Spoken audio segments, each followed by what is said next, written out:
There's only one thing getting in the way of your best life, and that's you. This summary provides a set of no-nonsense strategies designed to help you get out of your head, get out of your way, and begin living life on your own terms. Unfuck yourself. Out of everyone in your life, who do you spend the most time talking to? If you said your mom, you're wrong, even if you call her 7 times a day.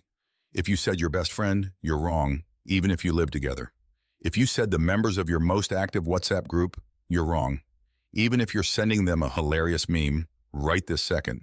The person you talk to most is yourself. You have approximately 50,000 thoughts a day, and a lot of those thoughts occur within the context of self-talk. That's right, you're in a constant dialogue with yourself. Whether you're examining yourself in the mirror, working up the courage to talk to an attractive stranger at a bar, or second-guessing the contents of an important email. Now, it is possible that those conversations you have with yourself are uniformly supportive, encouraging, and rational. But seeing as you're reading a bite titled Unfuck Yourself, we're going to assume that you're like most people. That sometimes, even a lot of the time, the voices in your head are negative, undermining, and panic-inducing. Those voices are holding you back from living the life you truly want to live. Changing the way you talk to yourself can change everything. This bite sets out 5 radical assertions designed to help you make that change and make it stick. Chapter 1. You live the life you choose for yourself. Be honest with yourself. There are parts of your life that you find unsatisfactory. You face big problems. A job that feels like it's going nowhere, for instance, and you deal with minor irritations. Perhaps your partner doesn't pull their weight with housework. Of course, you didn't choose to get stuck in a dead-end job or fall in love with someone who's apparently allergic to washing the dishes. Or did you? If you're willing to put up with unsatisfactory circumstances, then you are effectively choosing to live with them. So here's a question for you. Are you willing to change what's dragging you down? You might be tempted to say something like, "Of course I'm willing to quit, but the job market right now is..." Stop right there. You're not really willing to make that change yet. As soon as the word "but" creeps in, you start justifying your choice not to change your life for the better. Willingness is a hard state to access. It's often easier to get comfortable with life's negatives than do the work required to change them. But once you do access it, you'll find it's a powerful force. As the political strategist Niccolo Machiavelli said, "Where the willingness is great, the difficulties cannot be great." So how do you invite willingness into your life? Begin by getting real. What's one thing you want to change in your life but haven't been able to? Why haven't you done something about it? Perhaps you're too busy, or too tired, or you're not quite ready yet, or it's actually really complicated. The list could go on forever, but there's really only one reason you haven't made that change, and it's you. You haven't been willing to do the work to make things better. But don't get depressed or down on yourself. It's liberating to realize that you are creating a life you don't want for yourself, because that means that you are equally capable of manifesting a life you do want. Once you've accepted the crazy amount of power you have over your own life, you simply need the willingness to use that power to make the necessary changes. So here's the first assertion that will rewire your negative self-talk. I am willing. Are you willing to change your job? I am willing. Are you willing to improve your relationship? I am willing. Are you willing to hit the gym, move to a new city, put your work out there, do things that scare you? I am willing. And here's a little trick. If you're feeling daunted by the big changes ahead, flip the script. Focus instead on the things that you're no longer willing to put up with. It can feel like a lot to promise yourself that you'll hand in your notice at your steady job and make the leap into a new role. So ask yourself this. Are you willing to spend your life doing work that doesn't fulfill you for people who don't appreciate your efforts? You know how to answer that. I am unwilling. Being willing isn't a magic wand. It won't make change happen. Change happens through work, persistence, and sacrifice. But the state of willingness is what sets the stage so all of that can happen. Chapter 2.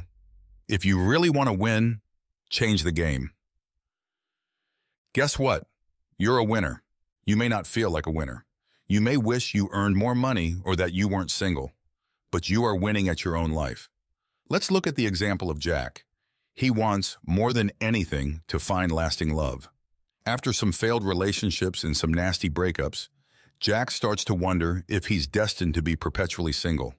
He thinks back on past loves and painful childhood memories, dredging up every instance where he felt unlovable. Then, he meets someone great. It's not long before Jack and his partner are exchanging those three little words, "I love you." But then things start to fall apart, as they always do for Jack. Minor irritations turn to full-blown fights. The romantic spark evaporates.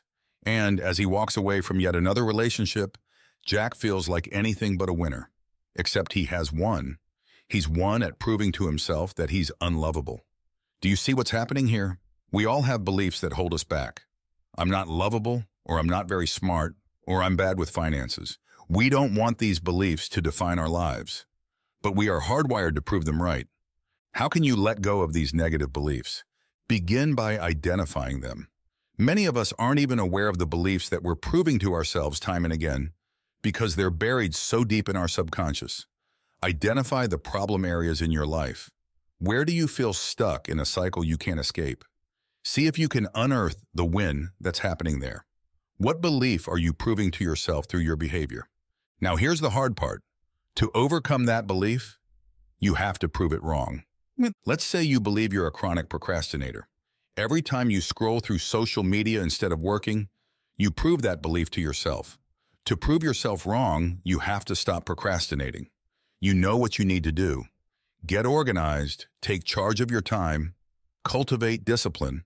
But first, you need to silence your inner saboteur.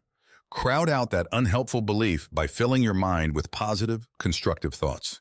Specifically, visualize in detail how you'll overcome your negative beliefs. Make a game plan. What will you do when you feel the urge to procrastinate? List the techniques you'll use to overcome that urge. Installing an internet blocker, for example, or allowing yourself a reward for every 90 minutes of focused work. And don't stop there. Imagine how good you'll feel when you swap procrastination for productivity. List the projects you'll finish. Make a plan for the fun things you'll do when you're not wasting hours upon hours avoiding work. Project a future version of yourself who has overcome the tendency to procrastinate. How do they feel? What have they accomplished? The more you fill your mind with positive, proactive thoughts about how you'll overcome your negative belief, the less room you give that belief. And whenever you feel those old negative beliefs creeping back in, remember this assertion, I am wired to win. Just make sure the game you're winning is the one you really want to play. Chapter 3. Got a tough problem? Get some perspective. The bad news is, no matter how positive your mindset, life is still going to throw some heavy shit at you. Relationships will break down. People will die. You'll have to deal with trauma, health problems, financial setbacks, and more. Positive thinking won't protect you from any of it. But here's the good news. When life happens, your mindset can powerfully frame your response. With a negative mindset, one problem can be enough to blow your entire life off course. Stress from a financial crisis, for instance, can seep into other areas of your life. You'll find yourself snapping at your partner over what should be a pleasant dinner and underperforming at work. Soon you'll catch yourself thinking things like, my life is so hard and I can't catch a break. Cultivating a positive mindset, on the other hand, lets you deal with your challenges without sliding into depression and hopelessness. So next time you're facing down one of life's big problems, here's your assertion. I got this. I got this doesn't mean you don't feel bad. It's not encouraging you to minimize the pain you're feeling. It's a reminder that you are strong enough to deal with even the toughest challenges. Of course, it's one thing to tell yourself you've got this. It's another thing to believe it. Here's a creative visualization exercise designed to take you from saying, I got this, to knowing you've got it. You're standing in the middle of a railroad track. Behind you, the tracks stretch off into the distance. In front of you, they disappear into the horizon. The tracks are your life, with your past stretching behind you and your future lying ahead. Let's travel back down the tracks. As you travel, remember some of your best, most meaningful memories. The first kiss with someone you loved, an amazing vacation you took, the day you landed your dream job. Go all the way back to your childhood. Remember winning that race at elementary school or climbing trees with your best friend. Repeat the exercise, but this time, focus on your worst memories. All the times you experienced pain and disappointment, the failed exams, the hospital stays, the arguments, the times your bank account was in overdraft. Now focus on where you're standing. Think of all the things you've gone through, good and bad. Look forward to the future. Those tracks stretch out a long way, don't they? There's so much potential for more life. The good and the bad, there'll be trials and tribulations, but also new experiences.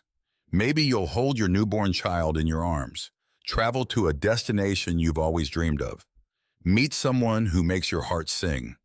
The point is, you've already overcome so many problems. A lot of them may have felt insurmountable and stressful at the time, but now you struggle to remember why. You'll overcome this problem too. Soon it will be a distant stop on the railroad tracks of your life, and you'll be dealing with new challenges and experiencing new joys. Applying a dose of perspective is a great way to remind yourself of all the obstacles you've already overcome. You've got this. You've handled tough stuff before. You can handle it now. Chapter 4. Make friends with uncertainty. Odds are you're an addict. Every time you check the weather forecast, read up on trends in the stock market, or peruse election polls, you're trying to satisfy a craving. Your drug of choice? Certainty. Put simply, we like knowing what's going to happen next. But here's why you need to quit certainty cold turkey. Certainty is the enemy of new. Think about it. Nothing new ever happens without a degree of uncertainty. Whether you're putting yourself out there to make new friends or taking a risk at work to reach new professional heights, you invite uncertainty in. You don't know how your boss will respond to your so wacky it just might work idea. And if your fear of uncertainty outweighs your desire to pitch a brilliant idea, you'll never know. A life without uncertainty is stagnant. If you want to orient your life toward opportunity, possibility, and growth, start with this assertion. I embrace the uncertainty. Let's go deeper. What's stopping you from embracing uncertainty? Many people are uncertainty averse because they want to avoid situations that open them up to judgment. We don't want people to think we're awkward or weird or a failure. But that's life. People won't always applaud you for taking risks, and your courage won't always be rewarded. Still craving a hit of certainty? You're craving something that doesn't exist. We live in a chaotic universe. You can do everything in your power to avoid uncertainty, then walk out your door one day and get crushed by a falling piano. Certainty is an illusion, a meaningless security blanket. Uncertainty, not certainty, is guaranteed. So you might as well get cozy with it. And really, why wouldn't you want to get better acquainted with uncertainty? It's a pretty amazing place, though it has its pitfalls. All your wildest dreams and best experiences are waiting there for you. Don't let fear stop you from discovering them. Chapter 5. Thoughts don't define you. Actions do. Changing your thinking is the most important thing you can do to bring about changes in your life, right? Well, here's something that contradicts that. Thoughts aren't important. Actions are. Let's unpack that a little. The reason you should change your thinking is that adopting a practice of positive self-talk will motivate you to translate those positive thoughts into positive actions. But even consistently positive, supportive, pragmatic, and resilient self-talk will not eliminate thoughts grounded in fear and doubt from your mind. Those thoughts will always creep in, and some days when things feel especially dark, none of the assertions that we've already discussed will work to hold those thoughts at bay. So what should you do? It's simple. Ignore your thoughts and act anyway. At the very start of this bite, you learned you have over 50,000 thoughts a day. Trying to control them all would be an exercise in futility. Sometimes you'll struggle to think positively. And that's okay. You don't need to feel positive. You just need to act as if you do. Let's say you're asked to present at an important conference. It's a huge opportunity for you, but negative thoughts immediately start creeping in. You hate public speaking. You don't have time to pull together a paper. You'll look inept compared to other, more experienced presenters. You try and reframe those negative thoughts using positive self-talk, but it's just not working. What do? Decline the invitation? Nope. You sit with all those confidence-eroding thoughts, and then you stand up and give the presentation anyway. Acting in spite of negative thoughts will achieve a few things. First, acting like you're confident even when you aren't can perform a weird magic trick on your brain. It can make you think and feel more confident than you were before. Most times you can think positively in order to start acting positively. But sometimes you need to act positively before you can start thinking positively. Second, once you're engaged in acting out a task, you have less brain space to sit with negative thoughts. Simply doing the thing you think you don't want to do can distract you from thinking you don't want to do it. Third, it's highly likely that once you start doing the thing you were avoiding, it won't be as bad as you feared. And this sends positive feedback to your brain. If you give that conference presentation and no one laughs in your face and your pants don't fall down in the middle of it, well, that's not just a win on the day, it's a win for the future too. Because next time you're asked to stand up and talk in public, your brain will remember that actually, it didn't go too badly last time. So here's your final assertion. I am not my thoughts. I am what I do. Repeat as needed. Then get out and start doing.